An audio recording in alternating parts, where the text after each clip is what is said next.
নাই ভরা যৌবনের কামরানি।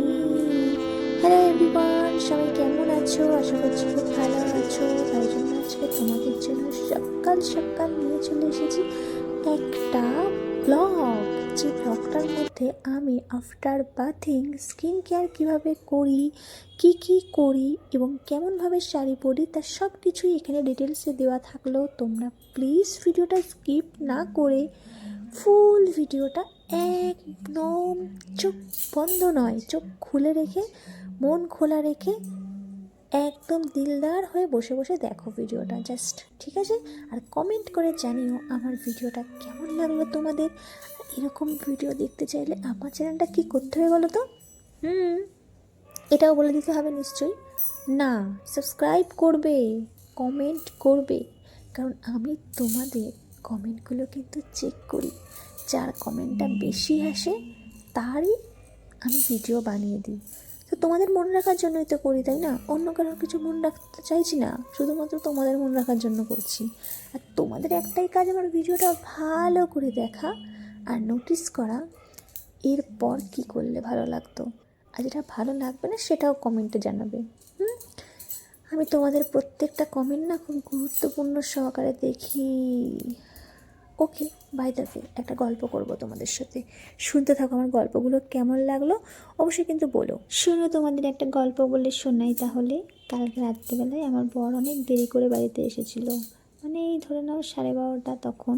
তো আমি তো রীতিমতো ঘুমিয়েই পড়েছিলাম তোমাদের সাথে ভিডিও বানানোর পর। হ্যাঁ, আমি ওই জামা কাপড় ছেড়ে তারপরে নাইটি পরে ঘুমিয়ে পড়েছি। তারপরে না কিছুক্ষণ পরে না আমার বর ছক্কা মাইরা দিছে। এই ছক্কা মারার মানেটা কি জানো? তাহলে আমাকে কিন্তু জানলে কমেন্ট করে জানিও। হ্যাঁ, হঠাৎ করে দেখতে পাচ্ছি এই জিনিসটা হয়ে গেছে, আমি বুঝতেই পারিনি। কিন্তু মানে এটা এমন যে বল কখন আউট হয়ে গেছে আমি নিজেও বুঝতে পারলাম না। আর তখন আমার অবস্থাটা কী হয়েছিল জানো?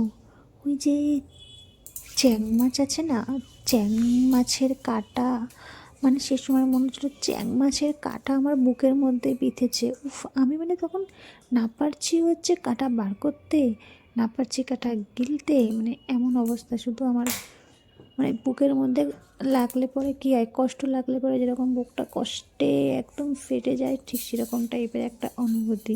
যাই হোক, আমার থেকে ভালো অনুভূতি বরঞ্চ তোমাদের আছে। বাদ বাকি তো বুঝতেই পারবে, মাছ ধরে দেখো, মাছ ধরলে অবশ্যই তোমরা বুঝতে পারবে। তো তারা কারা কারা আমার মতন ছক্কা মারো অবশ্যই কিন্তু আমাকে জানিও, না জানালে কিন্তু খবর আছে তোমাদের, বলে দিলাম।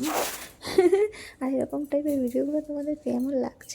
অবশ্য আমিও কিন্তু কোনোদিনও বুঝিনি যে যৌবনের কি জ্বালা হয়, কেন যে আমি ভুলবশত এই বিয়ে করতে গেলাম। আসলে বিয়ে করার একটা কারণ ছিল। একটা সময় আমি দুধ ভাত কলা খেতে খুব ভালোবাসতাম, তো সেই জন্য ভাবলাম যে দুধ ভাত কলা খেতে গেলে পরে তো আমাকে বিয়ে করতে হবে। ওই জন্য আমি তাড়াতাড়ি বিয়েটা করে নিয়েছি। এখনও আমার বিয়ে করার কোনো ইচ্ছে ছিল না, কিন্তু তারপরে মনে হলো যে না, আমাকে করতে হবে। ওই যে বলে না, অল্প বয়সে পাকলো বাল তার দুঃখ। তো সেই জন্য আমি করেই ফেলেছি, কিছু করার নেই। তো এখন তো প্রত্যেক দিন আমি দুধ ভাত কলা খাচ্ছি, আমার তো বেশ ভালো লাগছে। বাট দুধ ভাত কলা খেলেও কী হবে, আমি কিন্তু মোটা হব না, কারণ আমি লিমিট করে খাচ্ছি। অনেকে দেখবে আছে না বিয়ের পর, হ্যাঁ মোটা হয়ে যাচ্ছে, কিন্তু আমি হব না। আমি একটা সিস্টেমেটিক চলি, সিস্টেমেটিক, রুলস বাই রুলস। মানে তুমি রুলস বাই রুলস যদি তুমি চলতে পারো, তাহলে তোমার না কোনো রকম কোনো প্রবলেমই হবে না। দেখবি এক একটা মেয়ে আছে না, সেই সেই ভ্যাটকা মাছের মতন হয়ে যায়। তো ওরা না রুলস বাই রুলস চলতে পারে না।